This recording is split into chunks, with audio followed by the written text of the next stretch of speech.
नमस्कार, मैं हूं अंशिता और आप देख रहे हैं आर्टिकल 19 इंडिया। क्या जातिगत जनगणना के मुद्दे पर घिर गई है मोदी सरकार? क्या विपक्ष के आगे मजबूर होगी मोदी सरकार, या जातिगत जनगणना करवाने से इनकार करना मोदी सरकार को 2024 लोकसभा चुनाव में पड़ेगा भारी? ये सवाल खड़े हुए एक महीने में दूसरी बार हुई महासभा के बाद, जिसके जरिए विपक्ष ने बता दिया कि 2024 लोकसभा चुनाव में बीजेपी की राह मुश्किल हो सकती है।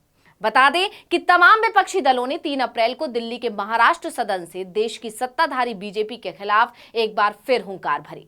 इस महासभा की अध्यक्षता तमिलनाडु के मुख्यमंत्री और डीएमके अध्यक्ष एमके स्टालिन ने की थी।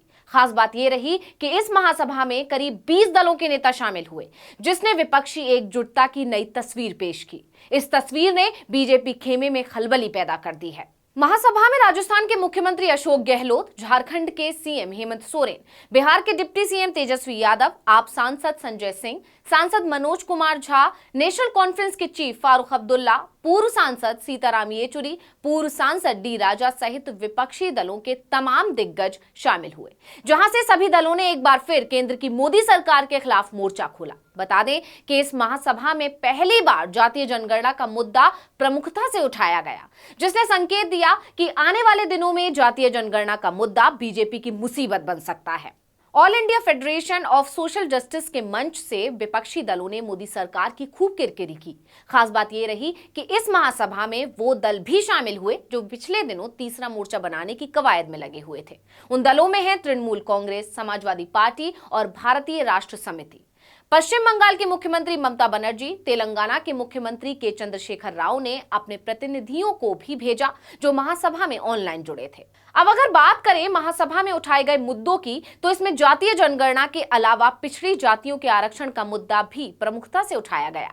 महासभा में वर्चुअली जुड़े तेजस्वी यादव ने कहा कि जब भी गैर बीजेपी शासित राज्य ओबीसी को 27% आरक्षण देने की बात करते हैं, तो राज्यपाल उसमें अपनी टांग अड़ा देते हैं। उन्होंने आगे कहा कि वो ऐसा किसके इशारे पर करते हैं, इससे हम सभी वाकिफ हैं। यानी उन्होंने बिना नाम लिए मोदी सरकार पर निशाना साध दिया और ओबीसी समुदाय को आरक्षण ना देने का आरोप लगा दिया। इसके साथ ही तेजस्वी यादव ने एक बार फिर विपक्ष से एक साथ आने की अपील की। उन्होंने कहा, हम सभी को अपने अहंकार को अलग हटाकर एक साथ आना होगा, तभी हम सब मिलकर इस सरकार का सामना कर सकते हैं। इस महासभा में विपक्ष को हराने की नीति बनाते हुए विपक्षी दलों ने कहा कि बीजेपी अब धार्मिक कार्ड खेल रही है, देश को धर्म के नाम पर बांटने का काम कर रही है। ऐसी स्थिति में बीजेपी को सिर्फ सामाजिक न्याय के जरिए ही हराया जा सकता है। इस महासभा में बीजेपी को हराने की नीति बनाने वाले विपक्षी दलों ने कहा कि बीजेपी अब धार्मिक कार्ड खेल रही है, देश को धर्म के नाम पर बांटने का काम कर रही है। ऐसी स्थिति में बीजेपी को सिर्फ सामाजिक न्याय के जरिए ही हराया जा सकता है।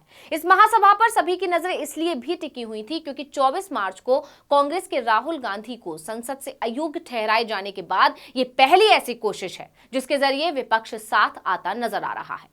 हालांकि इससे पहले भी कई मोर्चों पर विपक्ष एक दूसरे के सुर में सुर मिलाते नजर आ रहे हैं, लेकिन आज इस मंच ने विपक्षी एकजुटता की नई तस्वीर दिखाई, जिसने बता दिया कि 2024 में बीजेपी के खिलाफ माहौल बन रहा है। इसके साथ ही इस महासभा में निजीकरण का मुद्दा भी उठाया गया। सरकार पर आरोप लगा कि निजीकरण के जरिए ओबीसी कोटे को खत्म किया जा रहा है। वहीं अखिलेश यादव ने भी अपने वीडियो संदेश के जरिए समाजवाद का मुद्दा उठाया और हर तरह के सहयोग का आश्वासन भी दिया। झारखंड के सीएम हेमंत सोरेन ने भी मोदी सरकार की नीतियों पर हमला बोलते हुए पटरी से उतरी हुई देश की अर्थव्यवस्था पर चिंता जाहिर की। हेमंत सोरेन ने कहा कि आज के समय में लोकतंत्र बेहद जरूरी हो गया है क्योंकि इस पर हमला हो रहा है। उन्होंने मोदी पर तंज कसते हुए कहा कि उन्होंने कहा था कि ना खाऊंगा ना खाने दूंगा, लेकिन वर्तमान में स्थिति ये है कि ना काम करूंगा ना करने दूंगा। अब कुल मिलाकर तमाम विपक्षी दलों ने सोशल जस्टिस मंच के जरिए अपने अपने विचार साझा किए और देश में जातिगत जनगणना के मुद्दे पर मोदी सरकार के खिलाफ मोर्चा खोलने की नीति बनाई। यानी कहा जा सकता है कि 2024 लोकसभा चुनाव में जातिगत जनगणना मुख्य मुद्दा बन सकता है। बता दें कि इससे पहले तमिलनाडु के मुख्यमंत्री एमके स्टालिन के 70वें जन्मदिन पर चेन्नई में हुए समारोह में विपक्ष के नेता एकजुट हुए थे। उस समय भी सभी दलों ने एकजुट होकर मोदी सरकार के खिलाफ मैदान में उतरने की बात कही थी। विपक्षी दलों में 3 अप्रैल को भी वही जज्बा देखने को मिला, जिसने बीजेपी की टेंशन तो निश्चित तौर पर बढ़ा दी होगी।